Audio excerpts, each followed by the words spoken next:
voudrais tout d'abord dire que ce projet se situe bien évidemment dans le cadre du plan solaire méditerranéen et également dans le cadre de la stratégie énergétique de l'Union européenne, comme l'a rappelé le ministre d'État. Il représente quelque chose de très important pour l'avenir de la Méditerranée et des rapports entre la rive sud et la rive nord de la Méditerranée. C'est la concrétisation de l'ambition de l'Union pour la Méditerranée que la France a lancée en juillet 2008 à Paris en réunissant les 43 chefs d'État et de gouvernement de l'Europe et de la Méditerranée. C'est surtout de démontrer qu'on peut faire du co-développement de façon rentable en y associant le secteur privé, les grandes entreprises.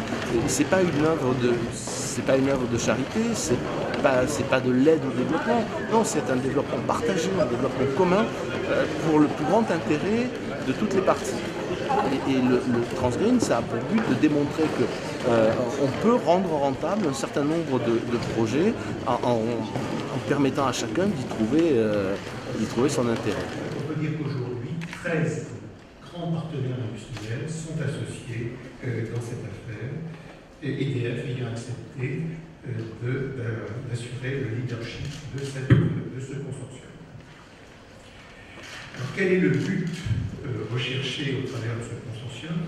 Ce n'est pas de réaliser nous-mêmes ces projets d'interconnexion, mais c'est simplement de proposer tout d'abord un schéma directeur de développement du réseau de transport entre le nord et le sud de la Méditerranée et autour de la Méditerranée, de contribuer également à faire émerger un cadre régulatoire et institutionnel qui permette notamment d'exporter des énergies renouvelables du sud vers le nord, qui est un des objectifs de Transgreen, mais également, il ne faut pas l'oublier, ces interconnexions fonctionnent dans les deux sens et permettront également d'exporter de l'électricité d'Europe vers les pays du sud.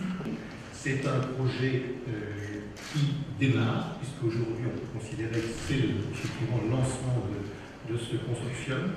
Notre intention, c'est de mettre en place les structures juridiques très rapidement, d'ici la fin du mois de juillet, nous l'espérons, et que ce bureau d'études soit pleinement opérationnel avant la fin de l'année. Et bien évidemment, il s'agit d'une structure ouverte et que les 13 premiers partenaires seront rejoints, nous l'espérons bien, par d'autres partenaires, en particulier Terna, qui est le gestionnaire du réseau italien, qui devrait très prochainement nous rejoindre, et bien évidemment tous les partenaires du Sud avec qui nous sommes déjà en relation étroite.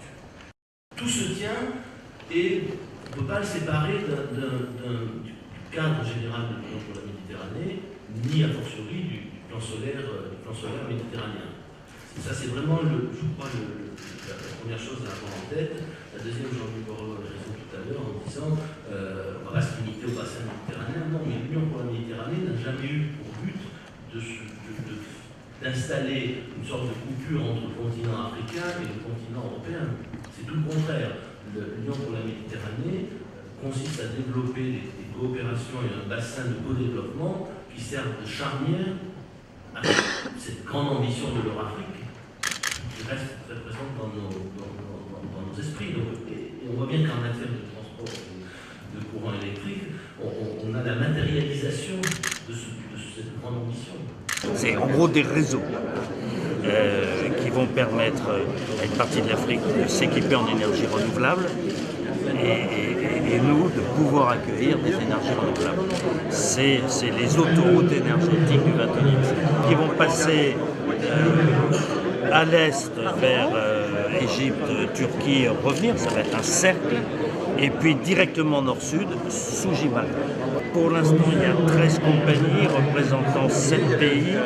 L'objectif, c'est d'être à une vingtaine de pays et de compagnies.